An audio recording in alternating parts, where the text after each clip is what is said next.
Tiara, let me talk to you, all right? It's up. Hey, calm.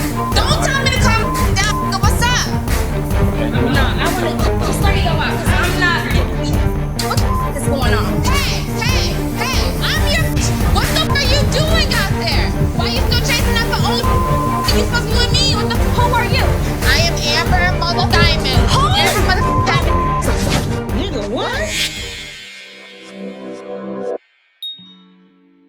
When it comes to women, in that clip, you're showing one guy who was dating two women, but yet both of those girls are willing to attack each other over him. See, when you can show that you have multiple women, women have a tendency to like you the most. When you go to show a woman that she's the only thing that you think about, then she has a tendency to like you less. Why? Because it's more of you and it's less men that are going to tell her the things that she want to hear. Women love the drama. I keep telling you guys, they live in themes. So if you're a man with a woman, most women are going to look forward to being in these situations because their life is nothing but a reality show.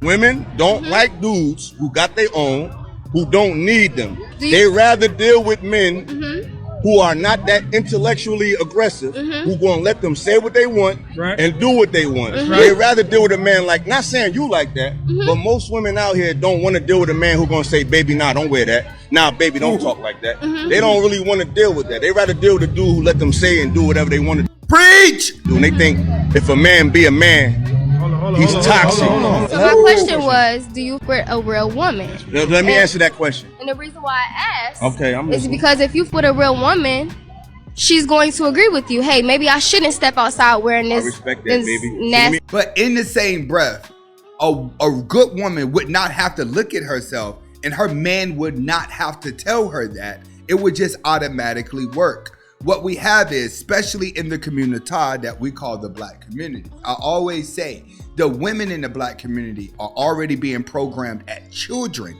when they're 4, 5, 6, and 7 that they do not need a man. But the male, on the other hand, he's programmed to be a son husband to his mother. So most black men are already programmed to be good guys, programmed to be good gentlemen. They're already programmed to love their woman.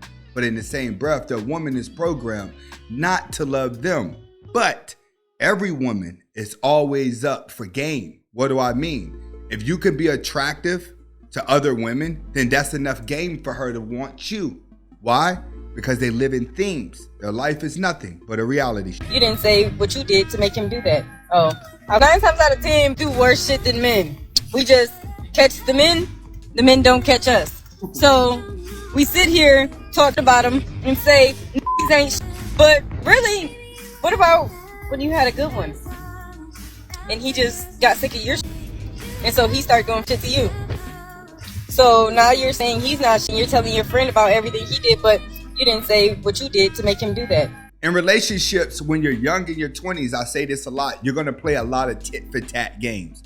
That means that once someone scars you, you're going to turn around and scar someone else. You're going to continue to play these games. But if you get distracted playing these games and it takes you away from your purpose, then you're going to be a broke 30-year-old who's always dealing with the short end of the stick. That's just how it is when it comes to men. You can sit around and play tit for tat games with women all day you want, let them mess up your life because they don't want you or they're misleading you. Or you could learn to get on your purpose. That way you could control the situation the same way as the guy in the first video. See, as a man, it is okay for you to have multiple women and weave them down to one. Even women respect it because they wouldn't want you if no other girl wants you. But when a woman does it, she involves too many emotions. The girl who becomes a player is typically the girl who's going to end up playing herself. Me, I'm like 1,000, 1,000,000 women out here, and we work every day to take care of these kids. We do everything we have to do for these kids, and these men just skate. And we lay down with men and we don't protect ourselves. We lay down with men and we don't protect ourselves. I don't want a badge of courage for the mistakes that I've made. She's right. Women want a bag of courage for the mistakes that they made. I have a neighbor who has 5 kids by 5 different dudes, and she's outside every single morning screaming and yelling at her children. When her kids come home from work, we know they're inside the house and nobody's there. There's no parent there and they're loud. When she gets home, it gets even louder. But you want to know what's sad? What's sad is she wants to be known as the best mother in the world. The other sad part about it is that when all the fathers come by to pick up their kid for the weekend, the child who doesn't get picked up gets screamed at, gets talked to bad. But she still wants a badge of honor for raising and giving birth to the children. But with no man around, those children are nothing but for something for her to lash out at, which is why a lot of kids who come from single parent homes end up mentally unstable.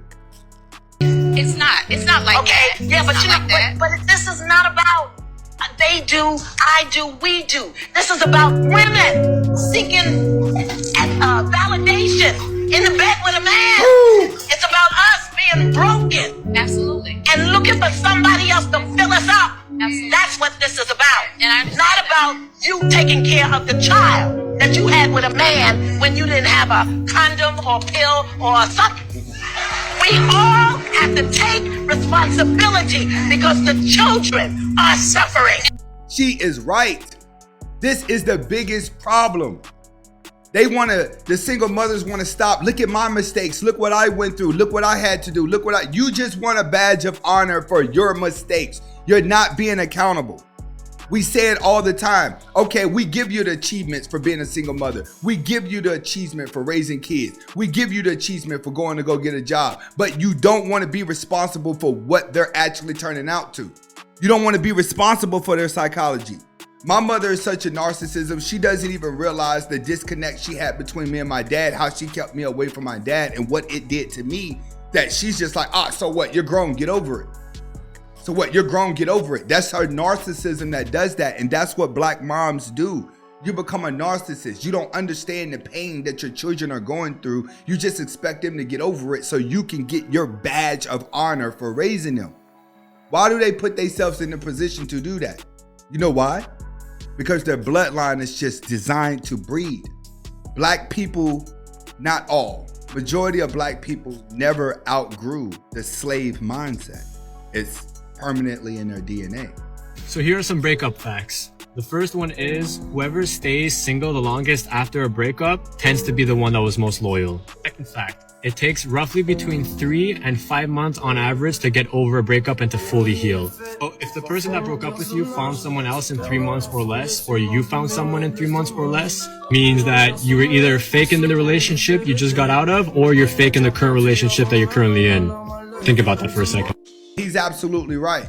You're gonna face most of this once again in your 20s. I keep telling guys, in your 20s, you're gonna make a lot of mistakes. Everybody, both men and women. It's how you get over those mistakes and correct your life before you get to your 30s. Now, he's right about relationships. If she moves on too fast, then that means she was never in love. But what you guys have to understand is you have to get out of the romanticized way of thinking about love. You and a woman need to be best friends first. You have to be best friends first. You have to gain respect first. Friendship and respect has to be the primary reasons you guys are around each other is for respect.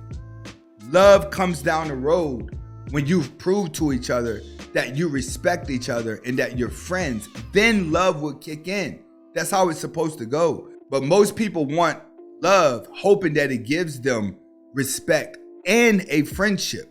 The only thing about love is anybody can tell you that they love you.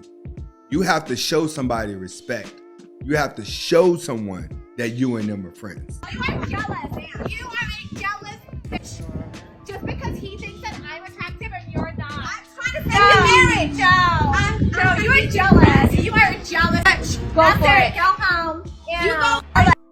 This is a situation where you have women that argue about nothing. And a lot of you guys, you'll come across these type of girls, right? That love to argue about nothing, which is typically your girlfriend. When you find yourself in a relationship with women who argue with other women about nothing, it's time to get out. That means that she doesn't have anything going with her life and she's full of distractions and attention. Remember, happy people smile a lot. Miserable people laugh out loud. The loudest one in the room is normally the weakest. This is Anthony Spade. Hopefully you guys are able to get the message behind the video. Comment, like, subscribe to both of my channels. Hasta la vista.